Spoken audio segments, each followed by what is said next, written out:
Welcome back, everyone. My name is Toby, and today we're going to be talking about bubble sort. And this is going to be the code for bubble sort so that you can implement. You're going to see the code so that you can use it in one of your future projects or your current projects if you want.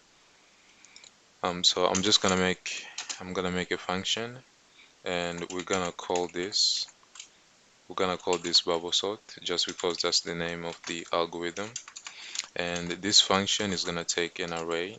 It's gonna be a list of numbers, and it's not gonna return anything. And if you really want to make the function, if you want to make the algorithm optimized, then you can add the variable called sorted, and this is just gonna, it's pretty much self-explanatory, and you just want to set it to true. We want to assume that the list is already sorted, and we need to make a for loop so we can go through the items in the array. So for I in array, and you want to nest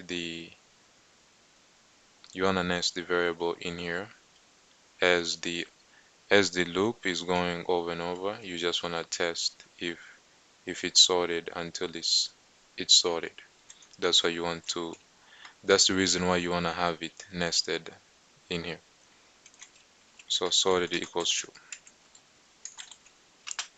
and we need to make another for loop that's actually gonna compare the numbers one by one until it's sorted.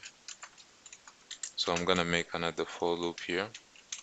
So for j in range len of array -1,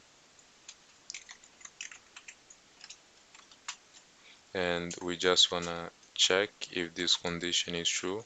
So if the current index array sub j, if this is bigger than the next item, so if array j is bigger than the next item, which is array j plus 1, and if this is the case, we just swap the items. So array j and array j plus 1,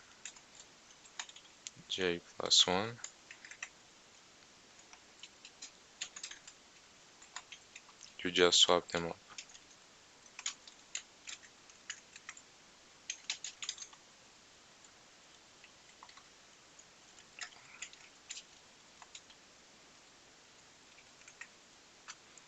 And sorted is gonna, you need to place sorted is equal to false just because it's not sorted. And outside of the nested for loop, you just want to check if this is sorted. If it's sorted, then you just return. Now let's see how the now let's actually test this to see if it actually works or not. What's the point of having a function if it doesn't work, if it does nothing at all? So this is gonna take a variable called nums, and once this happens, we're gonna print nums. Something happened here, but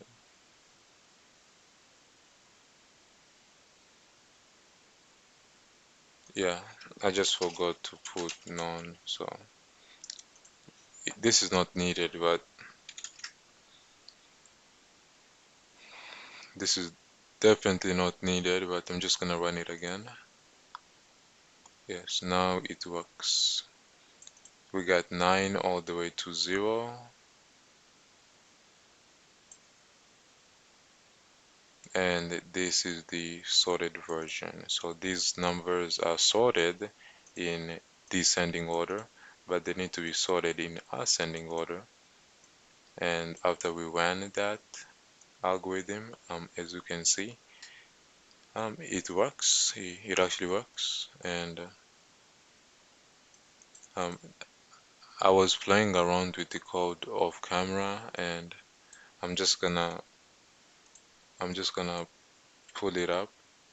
So this is just the same code, or more or less. It does the same thing. The only difference is that this it just says a little bit more words. It's actually gonna let you know how many loops it took and how many swaps it took to actually sort the code. So for example, we got the same thing here. We got the same thing here. So the first variable is nums, and this is the same thing. And the second variable is nums2, which is almost the same thing, except I was just playing with the numbers a little bit. And this is to make a point. So bubble sort is gonna go round and round. Um, it just depends on two. It depends on one thing. Um, it just depends on if the biggest or smallest number is in the wrong place. If it's on the wrong place, and depending on if you are starting from the end or from the starting, like if you are looking from here and going this way and you're sorting that way, or if you are starting this way and you are sorting from ascent from you are sorting the numbers in ascending order, but you're just starting from the end instead of the start, um, then depending on if the bigger number is here or if the smaller number is here, the loop is gonna run n times. It's gonna run n times, or it's gonna be n squared, just because of the nested for loop. But the nested for loop is gonna run um, as many times as how many numbers are in the entire list. So let's say there's 9 numbers, then it's gonna run 9 times. If 9 is in the wrong place, or if another number, the biggest number, is in the wrong place, just because there's 9 numbers. And the same goes for the smallest. If there is 9 stuff and the smallest number is in the wrong place at the very end, then it's gonna run. So this is what this does. So I'm just gonna run it. You can find the code and play around with yourself.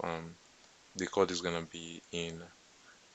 I'm gonna post it on my GitHub for my YouTube.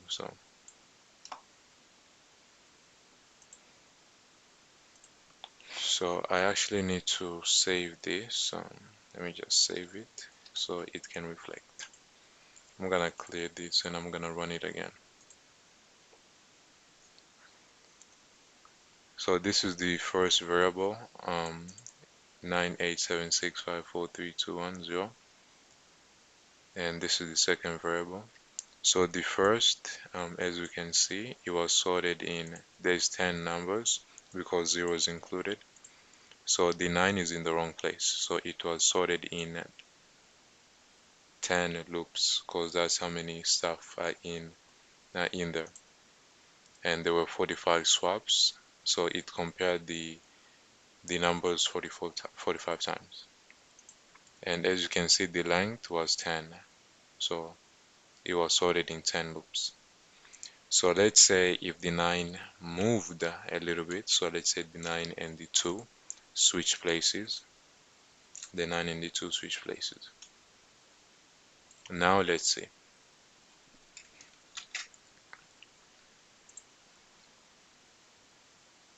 Yes, and as you can see, so I modified the second list, and the second list, it was sorted in 9 loops, just because it doesn't have to run as many loops, because the worst case scenario is avoided. So that's the reason. I hope you guys found value in this video, and if you guys want more, you can show your support by subscribing or by liking, and I'll try to put more value more value videos in the future. I'll see you guys later.